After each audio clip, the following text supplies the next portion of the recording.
So what is this thing we're doing here? Are we making a podcast? Are we I finally think doing we're this? gonna try it. Yeah, All right. it's finally So gonna get up off the ground. for a while there, we were going to call this thing the There's Always Something podcast because we couldn't come up with any other names. And it seemed like every time we wanted to record it, there was always something. But we settled on a name. But before we get there, I'm Tim and you are, Jamie, and we will be your hosts for the first installment, this first episode of the Varsity Isle podcast. Now, what is the Varsity Isle? the ver- Uh, I'm going to let Jamie take the lead on this one and give a little background on why we're calling it the Varsity Isle, what it has to do with what we're about to be doing every week, every other week, whenever, however frequently we do it. whenever there's time. Right, right. So, what's the Varsity Isle? We do know what the Varsity Isle is, and for anybody that does not, the Varsity Isle was an ice cream place and our hometown of Louisville.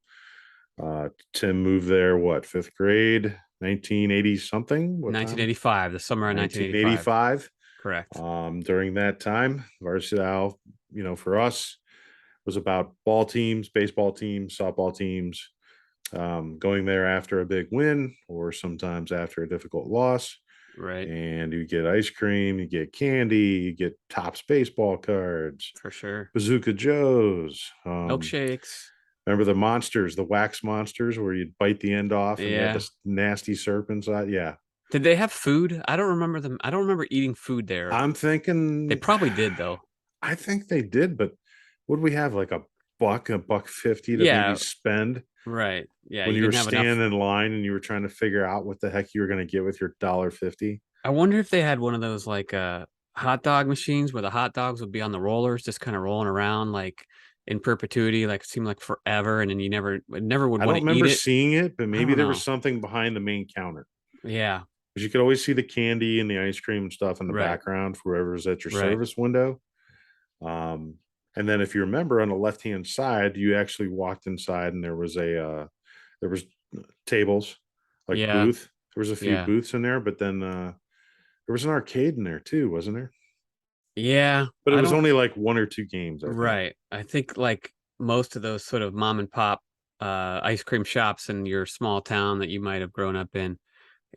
Most of the time we were outside. We took the ice cream and ate it outside in the parking lot or in the grass beside it. So yeah, yeah. Yep. Good times. Every small town has a place like the Varsity. Well, the Varsity is no longer in existence. Last I checked, it was a car wash. They had torn it down, and I think it was like a car wash and like a lube stop type place. But it was right there on the right there next to the railroad tracks in Louisville, Ohio. But yeah, so we decided to name this podcast the Varsity Owl, um, because nothing else really stuck. We thought of about 1,000 different names, and so we're sticking with the Varsity Owl though. So It was what? the central location of, for many people to meet for, Right, how many years growing up before it was no longer, right, everybody went there. And, we're hoping, I think that this podcast kind of resembles that this is a place where a lot of people come back to. They come right, back for a good time, share some good memories, for sure. share maybe tough memories too, things that we can learn from. So, Right, I don't know. I think it's just a great tribute to right. the old location. All right, and so for those that are listening on your whatever device, I think Jimmy and I are both are in our top secret locations. Both happen to be in a basement, I do believe, not the same basement. Behind me is I should say, stacks of 600 plus vinyl records. Behind you, Jamie, you have what? Looks like Uh, yeah, some of my sports poster frames, Browns, Indians, Cavaliers. right Probably my favorite, the orange bordered Ron Harper Cavs poster. from what? That's got to be from the mid late 87, 86, Probably like 87. 87, Yeah, probably 80. 87. Yeah, I think 88. With They the went to the orange blue. uniforms. Right. Very good. So let's talk a little bit about let's talk we don't really know what our format's going to be yet, so we're just going to try some things and see what sticks.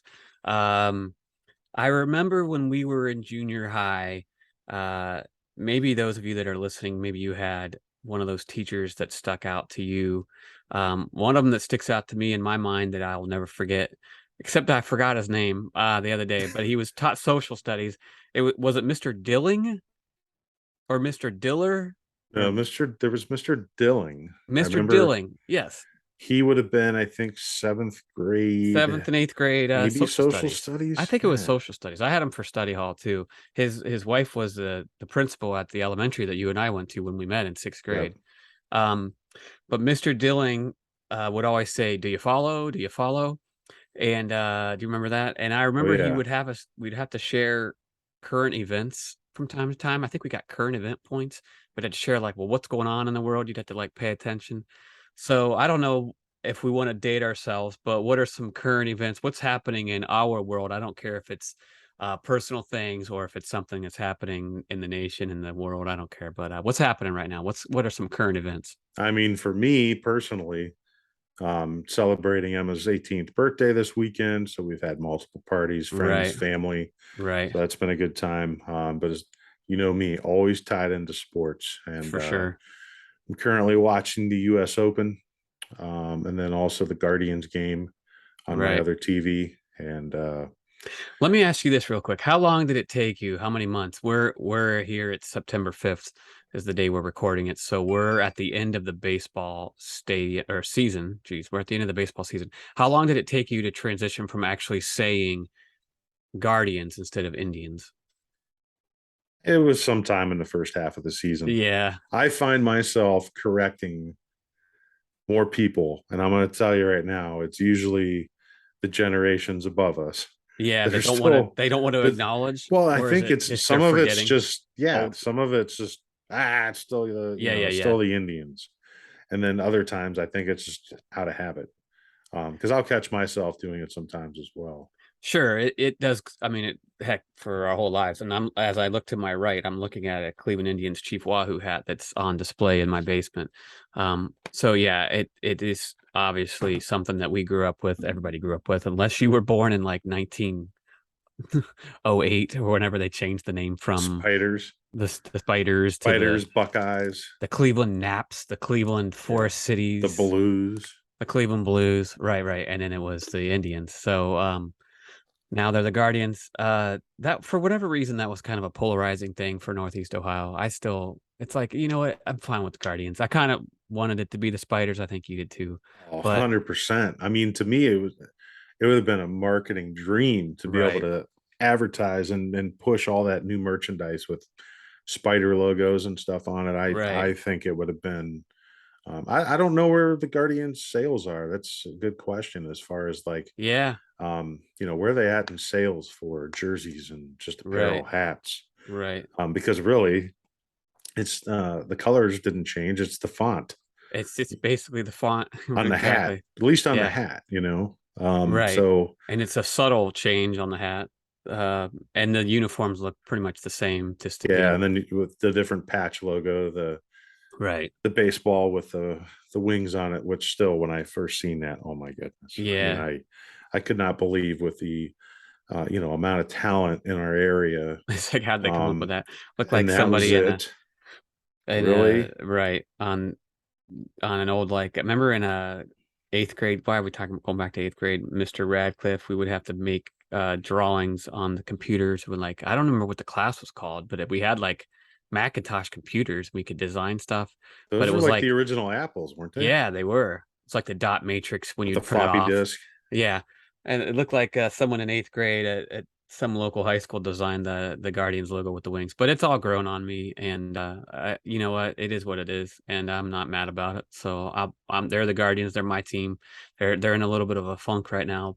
What, 2 wins out of the last 10 games? But this is kind of typical if you think about it over the last few years. They kind of hit this like September slump. So hopefully they'll turn it around by the end of the month. I just want to go back to that class. The only thing I remember is Oregon Trail. Right. Well, of I don't course. remember anything else from Oregon, just playing Oregon Trail. Yeah, I don't even I know what it can't was called. remember what else I learned Yeah. Oregon other Trail. than put the disc in and take the disc out. Okay. Now we have to fast forward though to senior year because I'm pretty sure we were in the same class. And I promise, well, I can't promise. We don't really know what this podcast is going to be about, but we're going to talk about some nostalgia stuff.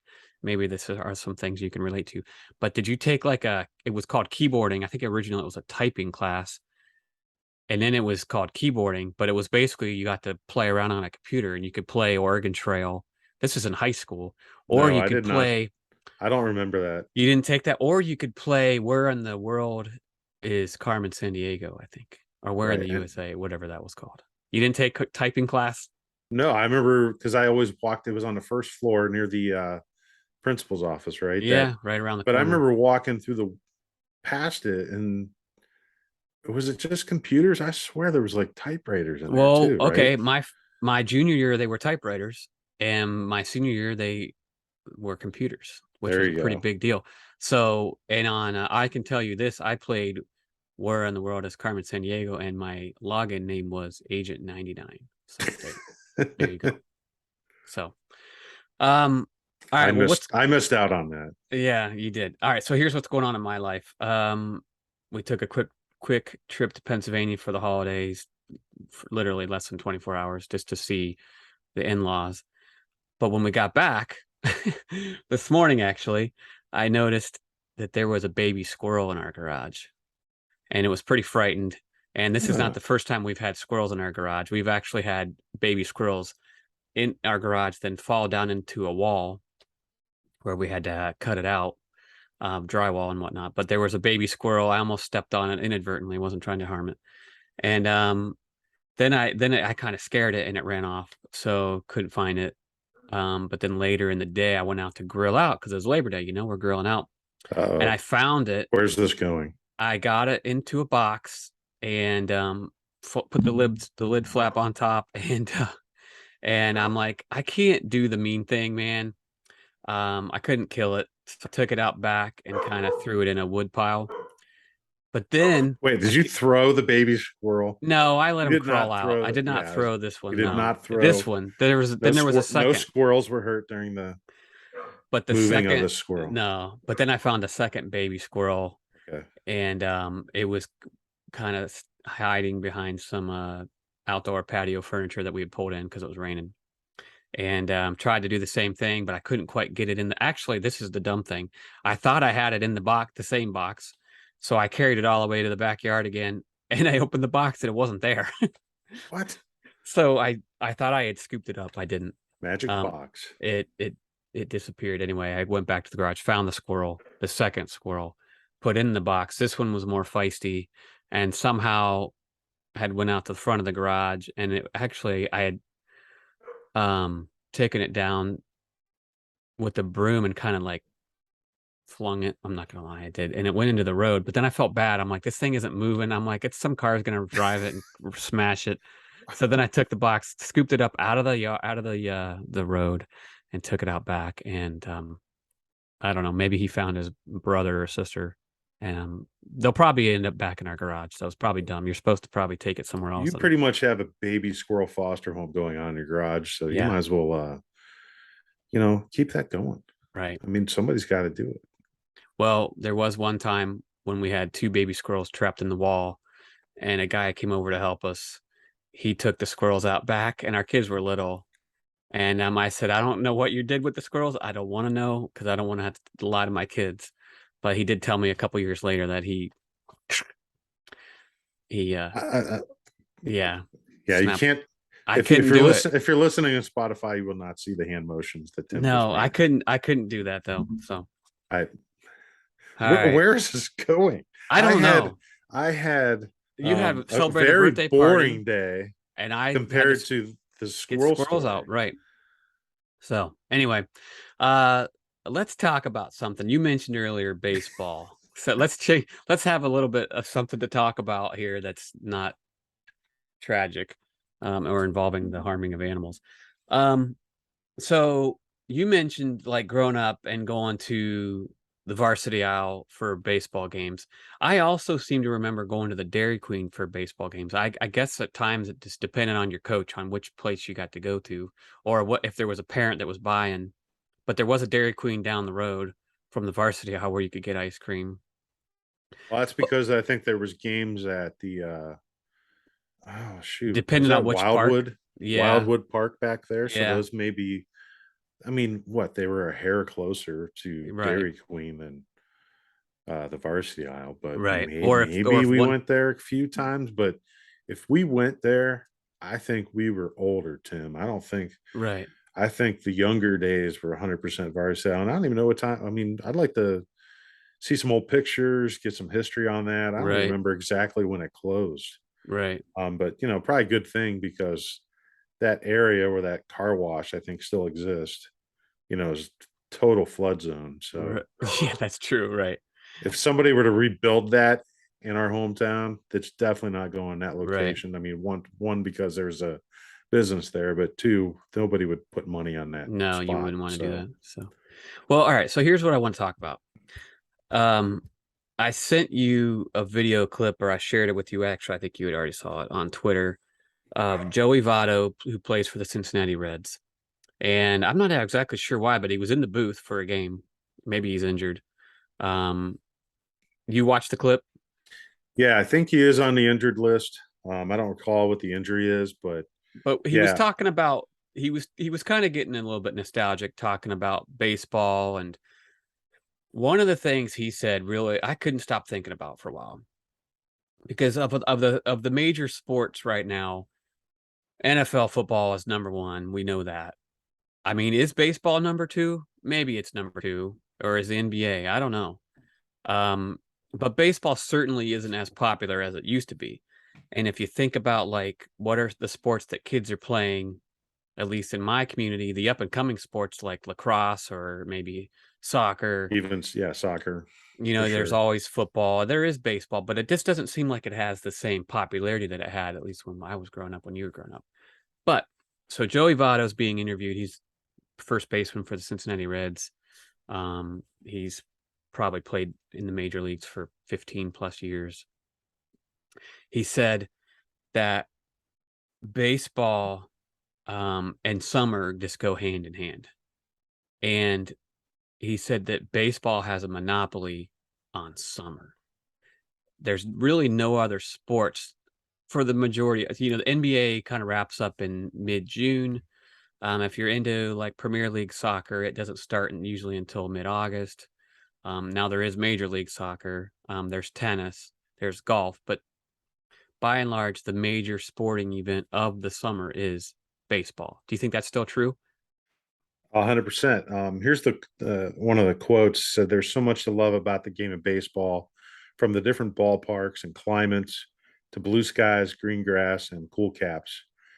Um, but yeah, I mean that's pretty much what he touched on, and I think it's Right. kind of something where he's following up from his Field of Dreams game. Right. It's something that really touched him, um, and for him, just listening to him during the Field of Dreams game.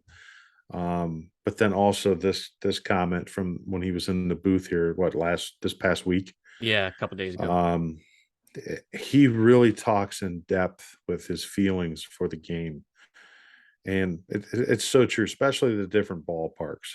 I took my family to Cincinnati Fourth of July weekend. I had Yep. never been through Cincinnati many times from travel, but never stopped and hung out. And so one of the stops that we went to was the Great American Ballpark. Right. Unfortunately, I never got to go to Riverfront where the Bengals and Reds played, but wanted to go to Great American Ballpark on the 4th of July Right. and see the fireworks show.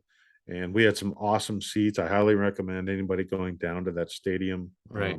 Great place to see a game because we were able to watch the fireworks show after the game, and then also we were sitting on the third base left field side, and we were sitting high enough to where, and I purposely got the tickets to sit that high because you could see the Ohio River.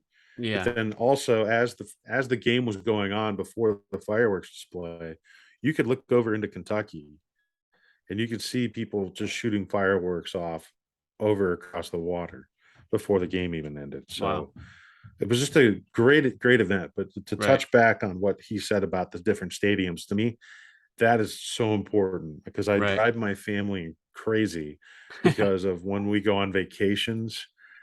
She's like, "Oh, you always try to work a sporting event." And it's like, that's because I Right. want to go to these different stadiums. I've Right. seen the Indians play in Tampa. I've seen the Indians play in Pittsburgh.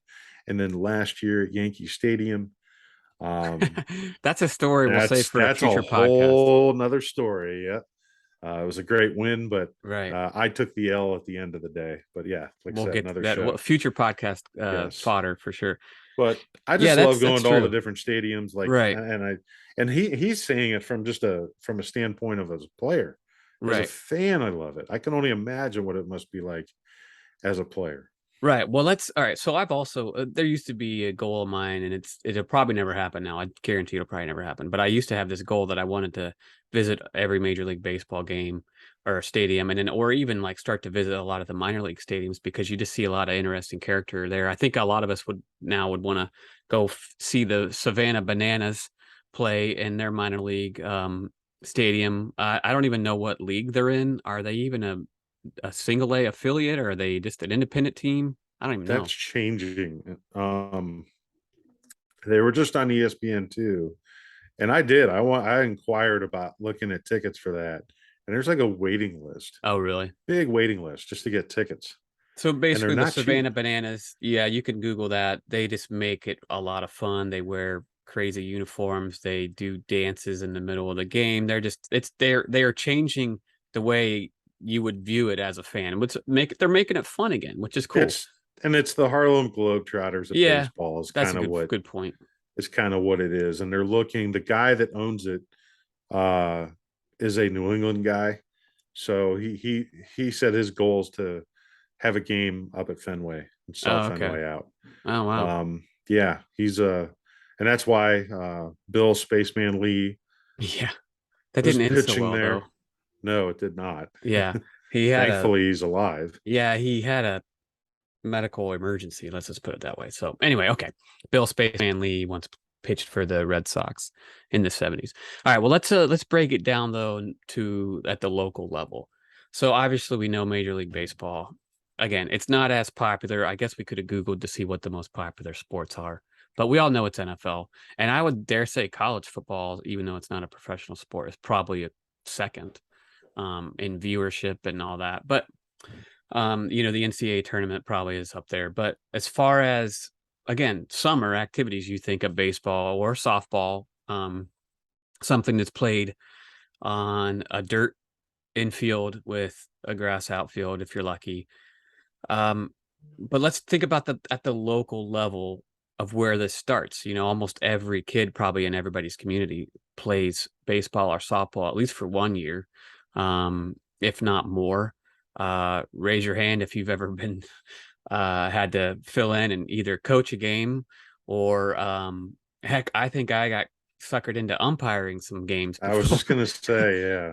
coming out of the stands. So I did umpire in high school with the rec league and for a couple of years, which was a good way to make some cash. I think because we literally got paid in cash, making some money.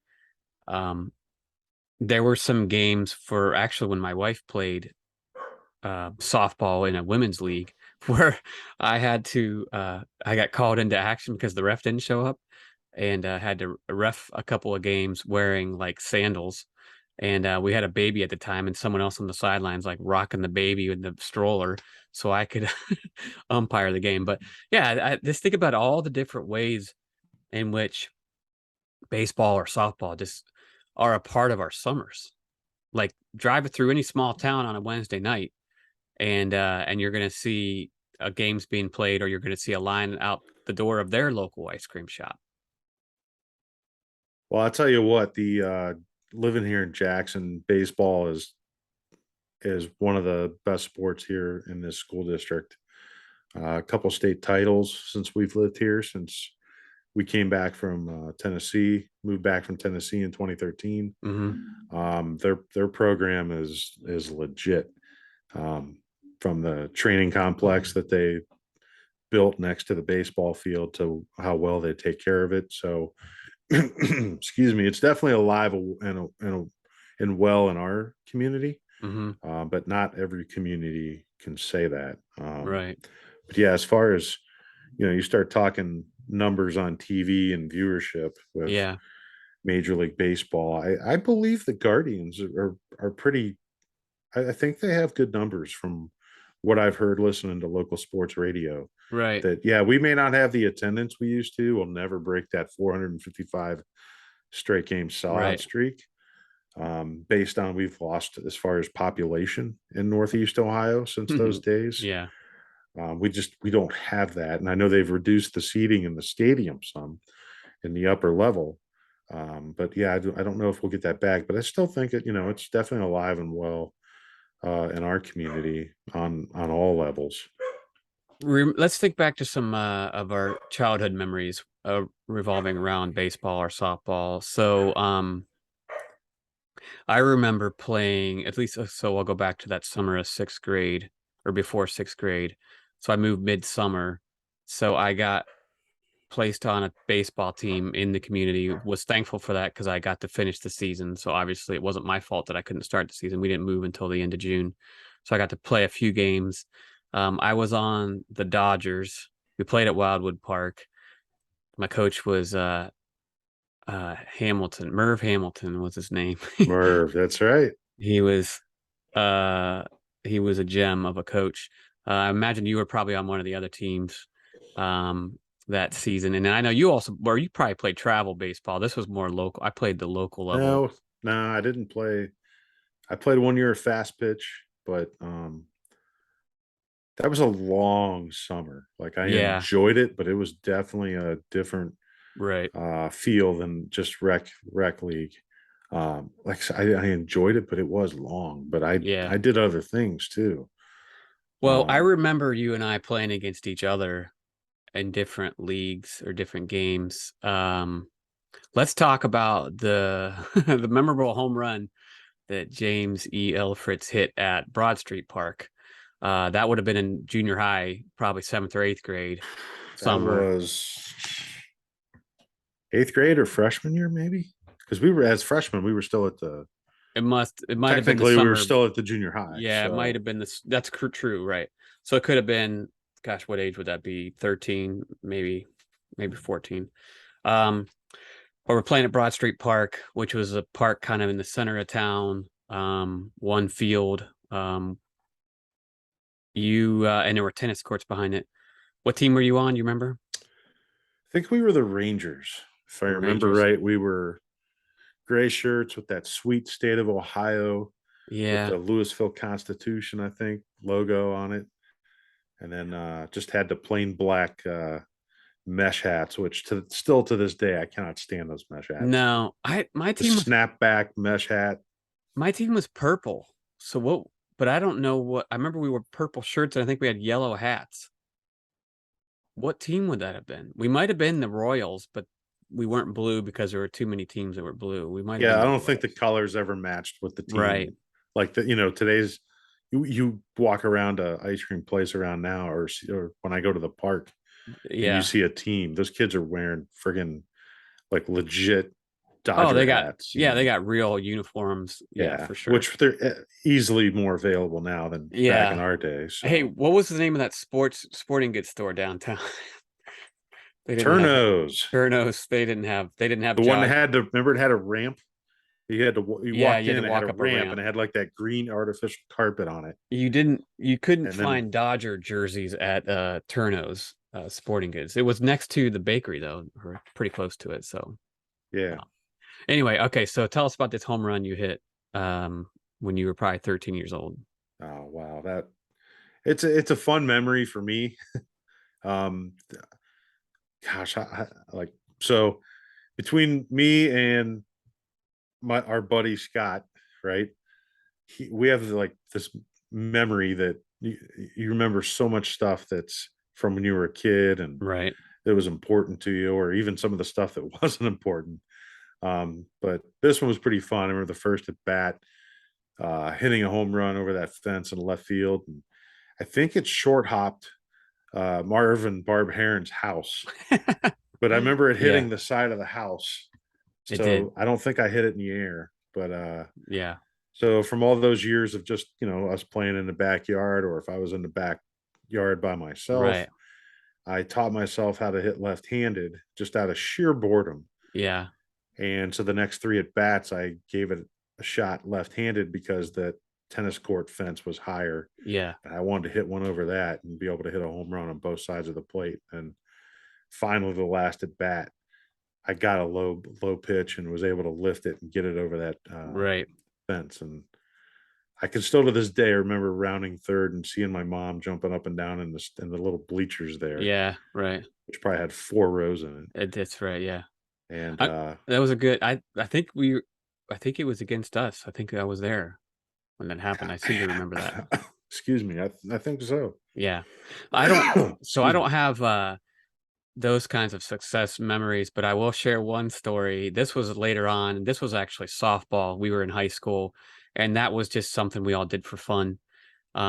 It wasn't. We didn't really care. I mean, it was competitive, but it wasn't anything that. It was just a bunch of high school kids playing softball and having fun. And we played out at the fields out behind the high school. Halftime, we didn't even have an umpire. I think one game, Andy Jansen came out and umped the game without any shoes on. Yes, I was there for that one. Right. He So drove that Woody, remember the Woody station yeah, wagon? right. Yeah. And he drove it on that dirt path right He behind the took it right. Yep. YMCA. Drove it to So the end, right where the two like they were like cut off telephone pole pieces that were yep. there to block from anybody driving a vehicle Right. And into he the just he parked just it right there. stopped right where the chain was. He And you hopped out and remember he's like, why though? "Why?" There was like an umpire that didn't show up or Yeah, I something. know. And then Going he was back to just like, that. "I'll ump it," and he just hops out of his car without any shoes on, and he was probably out mowing the grass or who I don't know what he was doing. Anyway, That was so great. so I was on a team. We were wearing yellow. You were on a team with a lot of the football players. I was on a team. We actually named ourselves the Delinquents. I don't think we won a game all year, and I could name drop some people. I don't know if I should, but the Dutter twins were on this team, and we weren't that good, but we knew we weren't that good. We were just having fun, and I'll never forget when I came up to bat. We were getting crushed, and were you playing first base? Probably. Probably, I think so. And all these football players, he's like, and I wasn't a big guy. I played football one year, but I wasn't a big kid. And so Joe Baroni, one of the Baroni brothers, was playing catcher, and I come up to bat, and he would just start chatting with you to try to get you distracted. And he said, "So you're going out for the football team this year?" And I looked at him, and he totally got me because then whoever was pitching just tossed a strike. I wasn't even paying attention. Anyway, but then I remember you guys in the infield would just move. You like laid down or sat down or something. Like you're just daring. You're daring any of not just for me, but like you're just daring us to hit the ball and to make contact and just having a lot of fun with that. And we didn't win a game. Andy Jansen. I want to hear some more perspectives from people that were there for that game. I'm Yeah, pretty sure I remember. Yeah, it was either Neil in the infield or something. I don't know. something. But you know what? Being dumb kids. Yeah, nobody got mad about it. We were just having fun and being goofy and just having a good time. And I mean, sure, we were the delinquents for a reason because we weren't that good, but um, it was a good time. And we have a few minutes left on this podcast. We're really not sure where it's going to go, but we're talking a little bit about baseball. Um, but it definitely was something that was part of our upbringing, that's for sure. And I think we should probably have a conversation in the future of your first baseball memories. His first game. I mean, I remember the first game I attended at the old Municipal Stadium, 1986, against the Red Sox. We lost 6-3. The Indians weren't really that good at that time. I was also at a game in the 80s, and it was the game that they took the aerial footage for the film Major League. So they brought this helicopter in that swooped around the whole stadium and got some aerial footage of Municipal Stadium. Even though that we know, if you know this, that the movie Major League was not actually filmed in Cleveland. Do you know where it was filmed? Wasn't a county stadium in Milwaukee? It's right in Milwaukee, but they did take some aerial views of some night game action from Cleveland Stadium, Municipal Stadium there. I wonder if they did that. I'm assuming because Bob Uecker being the Brewers broadcaster, it was That would probably make sense. convenient for them to have him there so he could call games, yet they Right. could use him to film. So I'm guessing that that's probably what they did. You're But probably right. yeah. Google could tell us that. So, but yeah, But um, so good. another time, we'll talk about the Red Sox game that you and Oh, for Mr. sure. Mike Sakotis attended when I think it was 18th birthday. When So you and what I was that? when we We're were talking throwing pennies at 92. Wade, yeah, when we were at the home opener throwing pennies at Wade Boggs. So that's for another day. Yeah, right, for sure. And yeah, we'll have to kind of flesh out exactly what our content's going to be. It might be some days more specific, but other days it could just be a conversation. Maybe we'll bring some guests on from time to time too. Maybe so. Absolutely. I think what we're going to do is a lot of this is, Tim, with your involvement in the community when you were there at Louisville, but also now in Sure. Wadsworth. Yeah. I've been thankful to be in a lot of leadership positions from Yeah. graduation to now, to where getting to really speak and spend time with coworkers, make an impact with their lives, Yeah. or some of the kids that I worked with at the youth programs. Right. But I think that's what this is going to be about, mainly is just people coming on and talking and Sharing opening up and stories. telling stories. Yeah, some bunch of funny stuff, or That's how um, people grow and learn, man. We learn by yeah, sharing our stories, listening to other people's stories, and learning that maybe we have more in common than we realize.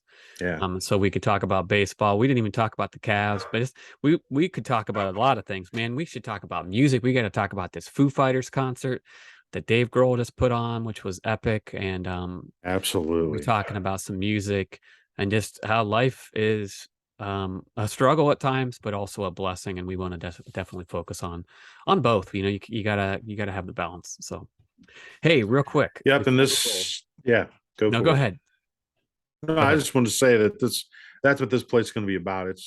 It's open dialogue. It's Yeah, we want to hear your story, of things, that challenges that you faced in your right, life and how you've overcame them. And I really think it'll help bring people together. And right, because sometimes you have this perception of what somebody is, right, from on the surface level, but if you really spend time and get to know somebody right. and listen to them, and they earn your trust and respect, then they will open up and tell you a lot more about what their path in life has been and 100%. what they've did to get to this point. Right. So, Very good. All right. Well, we'll see you when we see you. We'll catch you on the flippity flop. But let me hit you with this bit of trivia before we leave because I'm a sucker for nostalgia. So I just Googled this before we went live. Uh, 30 years ago, September 1992, what was the number one song in America? Do you have a guess? Remember growing up listening 92. to America's Top 40 with Casey Kasem? Yeah. You mean the voice of Scooby, or no, Shaggy, right? Yeah. He did the voice of Shaggy Yeah. in Scooby Casey Doo. Kasem. I remember having to want to hit record. You'd have to be waiting by the radio with your hand on, your fingers on play, pause, and record to try to record the number one song. If you ever wanted to do that, spent many Sunday afternoons recording Casey Kasem's America's Top 40. So 30 years ago, I 1992, gosh, man, I don't. it was number one. It was a number one song for 13 straight weeks. The when we graduated, it was Crisscross Jump. The song September of 92 was Boys to Men, End of the Road. And with Hmm. that, I think we should say goodbye in Yep. French, which is au revoir. Au revoir. See Shout you out to next Madame time. Thorley. Yeah, we'll see you next time. Yeah. Peace out, Girl Scouts. See ya. Peace with chicken grease. Something like that. All right. Is this just going to stop? All right. I'll text you here when we're done here. All right. We All can right. do FaceTime or something. Yeah. Yeah, let's do that.